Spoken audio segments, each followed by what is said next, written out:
राधा राधा राधा राधा राधा राधा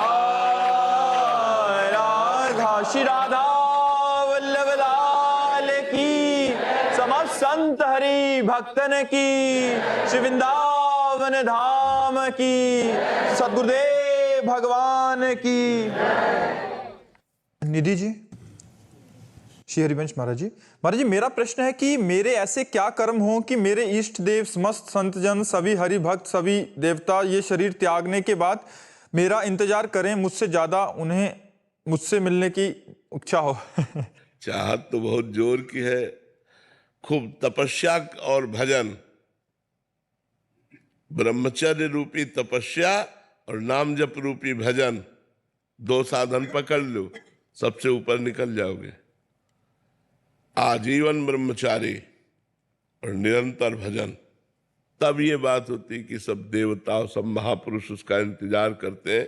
कबीरदास जी कह रहे, चदरिया झीनी रे झीनी, जैसी की तैसी रख दीली, चदरिया झीली रे झीली। जैसी हमें दी थी वैसे ही वापस कर दिया, प्रयोग नहीं किया, गंदा नहीं किया, तब महापुरुष होता है, तब उसका सब देवता और अभिनंदन करते हैं। अब यहाँ को भोग विलास करें, दो चार माला घुमा लो, कहते देवता हमें नमस्कार तो ऐसे खिलवाड़ थोड़ी, देवता तपस्या करके देवता बने, वैसे थोड़ी बने। वो नमस्कार, सब कोई देवताओं का पूजन करता है, देवता भक्त का पूजन करते हैं, उस भक्त का जो भगवान में तन्मय हो चुका है, जो समस्त भोग विलासों का त्याग कर चुका है, जो किसी भी इच्छा का अनुमोदन नहीं करता, भगवत इच्छा का अनुमोदन करता है, अपनी इच्छाओं का त्यागी, कामनाओं का त्यागी, भोगों का त्यागी, ममता केवल एकमात्र प्रभु में, समता सब संसार में, वो भगवान का प्रेमी महात्मा होता है। माधव शर्मा जी, वृंदावन से। श्री हरिवंश गुरुदेव। श्री हरिवंश महाराज जी। गुरुदेव भगवान, शिष्य के द्वारा प्रमादवश या विवेक के अभाव के कारण जो त्रुटियां अथवा आज्ञा उल्लंघन होती हैं, क्या उससे गुरु और शिष्य का संबंध विच्छेद हो सकता है? नहीं, संबंध विच्छेद नहीं हो सकता, लेकिन कृपा का अनुभव नहीं होगा। कृपा का अनुभव नहीं होगा, गुरु कृपा का अनुभव नहीं होगा। वो अनुभव तभी होगा जब इन छिद्रों को बंद करे, इन दोषों का त्याग करे। मानते हैं ज्ञान की स्थिति रहती, पर क्या इतना ज्ञान नहीं है कि ये गलत है? हम गलत को क्यों करें फिर? जानबूझ करके ये गलत है, फिर उसमें सुख बुद्धि करके हम करते हैं और अपने को अज्ञानी कहकर हम बचना चाहते हैं, तो इसीलिए फिर दंड मिलता है। हमको ज्ञान है कि गलत है। जो चीज गलत ज्ञान है तो हम उसे कैसे कह सकते हैं कि मुझे जानकारी नहीं थी? ईमानदारी से सबको जानकारी है कि गलत है। जो चीज गलत है वो गलत है, उसे जब जानते हो तो उसे त्याग दो। नहीं त्यागोगे तो दंडनीय अपराध है, भागवती दंड मिलेगा या भारतीय कानून व्यवस्था से दंड मिलेगा, आज नहीं तो कल। किसी ने आज ये गलती नहीं तो और गलती में फंस जाओगे जिसमें कोई गलती नहीं है। यहाँ की गलती तुम्हें निरपराध में फंसा देगी और दंड दे देगी। इसलिए गुरु शिष्य का संबंध तो भागवतिक है, वो जल्दी टूटने वाला नहीं। वो तभी टूटता है जब सीधे गुरु अवज्ञा हो जाए। अगर हमसे कुछ गलतियां होती हैं, कुछ त्रुटियां होती हैं, तो हमारे प्रमाद के कारण होती हैं। हमको ठीक करना चाहिए, हमको सुधारना चाहिए। यदि नहीं सुधारेंगे तो हमें गुरु कृपा का अनुभव नहीं होगा। गुरु कृपा का अनुभव ना होने के कारण हमारा मन विषयों में ही भटकेगा, भगवान की तरफ नहीं चल पाएगा। गीतांजलि जी, राधे राधे महाराज जी। महाराज जी, एक सामान्य जीव का जीवन प्रमाद एवं भोग से लिप्त रहता है। जब आप गुरुजनों और किशोरी जी का कृपा बल उसे अपनी ओर घसीटता है तो उसके जीवन में बहुत सारा बदलाव आने लगता है, जैसे बहुत कम सोना, जल्दी जगना, शादियां, किसी पारिवारिक कार्यक्रम में ना जाना, ना ही रुचि होना, कम भोजन, बाहर का ना खाना। और महाराज जी, इन आचरणों में पारिवारिक जनों जो इस बात को समझते नहीं है वो बहुत क्रोध होने लग जाते हैं। ऐसी परिस्थिति में हम खुद को कैसे दृढ़ रखें और कैसी नहीं, अपने को दृढ़ ही रखें। किसी के कहने से हम भ्रष्ट आचरण नहीं करेंगे, हम गंदा भोजन नहीं पाएंगे, गंदी आदतें नहीं स्वीकार करेंगे। चाहे वो कोई भी हो। जाके प्रिय न राम वै देही, तजिए ताहि कोटि बैरी सम जद्यप परम सनेही। तजो पिता प्रहलाद, विभीषण बंधु, भरत महतारी, गुलुबल तजो कंत ब्रज बनितन भे मुद मंगलकारी।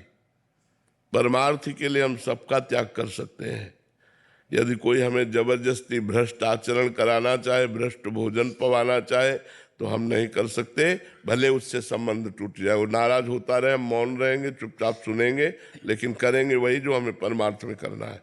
हम अपने विरुद्ध आचरण नहीं कर सकते, धर्म के विरुद्ध आचरण नहीं कर सकते। अगर वो नाराज होते हैं तो उनकी नाराजगी हम सह लेंगे, हम सुन लेंगे, लेकिन करेंगे अपने।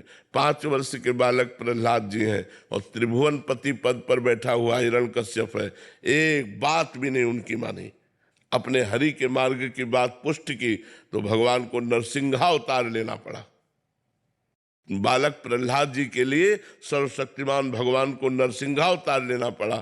तो धर्मयुक्त चलना चाहिए, हमको ये भय नहीं होना चाहिए। तुम्हारी आदत है गंदी, तो तुम अपनी गंदी आदत का पोषण करो।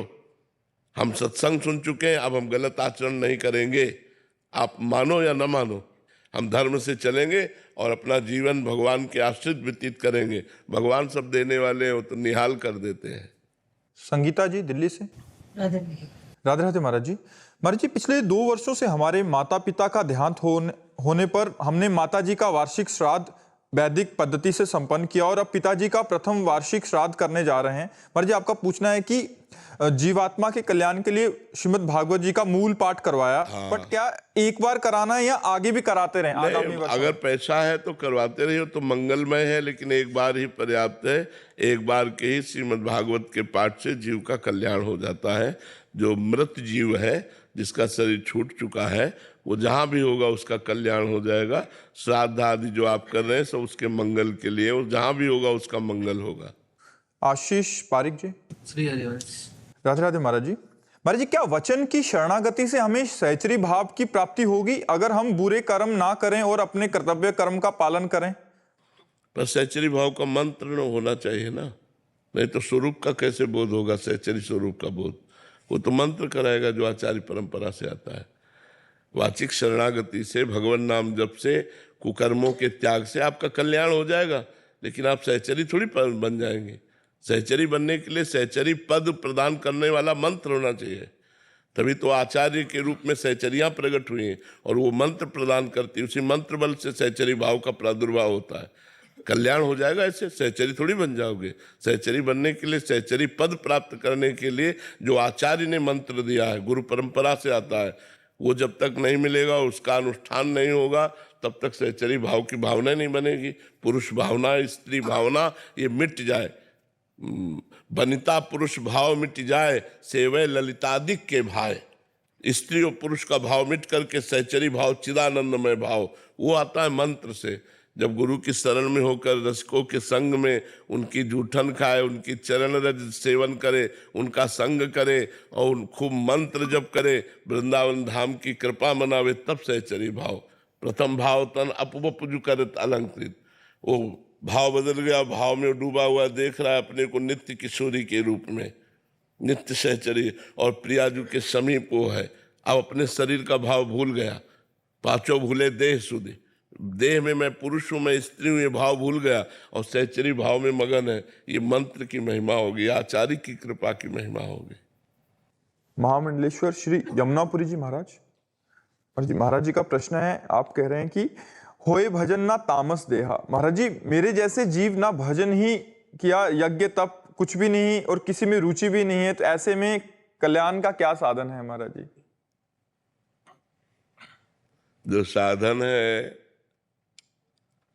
वही साध्य बना ले, जो साध्य है उसी को साधन बना ले। भगवद आश्रय,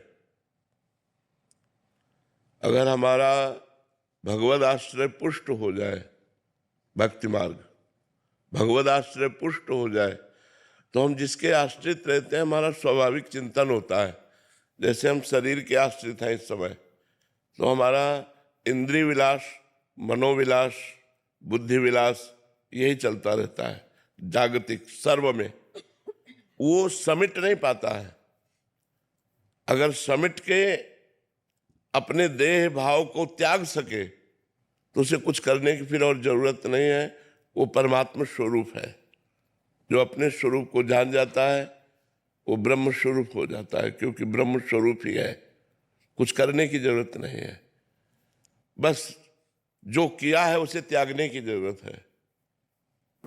अपने से त्यागा गया है, वो उपरामता आ गई है, कुछ करने की इच्छा ही नहीं होती। हाँ, तो बस ठीक है।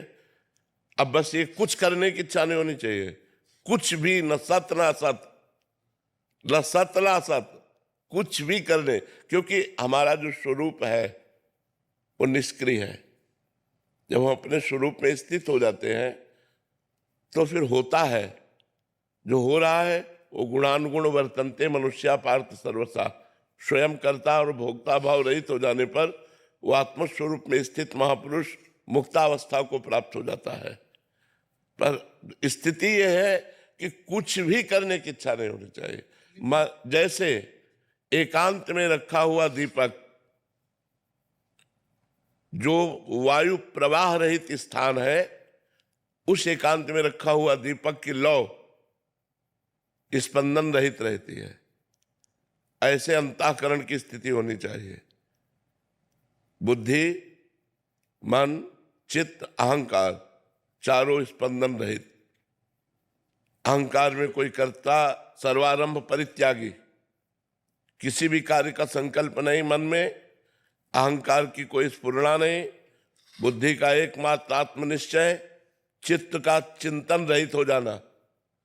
चित्त का चिंतन रहित हो जाना, ये अपने स्वरूप में स्थित महापुरुष के लक्षण है। क्योंकि स्वरूप को कोई सुधारना नहीं, सुधारना अंतःकरण को है। अंतःकरण अपने धर्म से ऊपर उठ जाए, अर्थात परमात्मा स्वरूप में स्थित हो गया, स्पंदन रहित, जैसे एकांत में दीपक की लौ अविरल, बिना कोई स्पंदन हुए, ऐसे ही अंतःकरण का स्पंदन रहित शांत हो जाना, निष्क्रिय हो जाना, यही आत्मस्वरूप में स्थित होने का स्वरूप है। थोड़ा भय बना रहता है कि ये सब छूट गया तो कहीं चूक ना जाए। नहीं, अब भय नहीं रहना चाहिए, क्योंकि इन सब का फल है स्वरूप बोध होना। स्वरूप बोध होना इन सब का फल है। अगर भय है तो अभी सबका बंद नहीं। ये बात ध्यान रखना है। हाँ, अभी बिल्कुल ये जरूर है कि जैसे हमारा स्वप्न टूट गया है,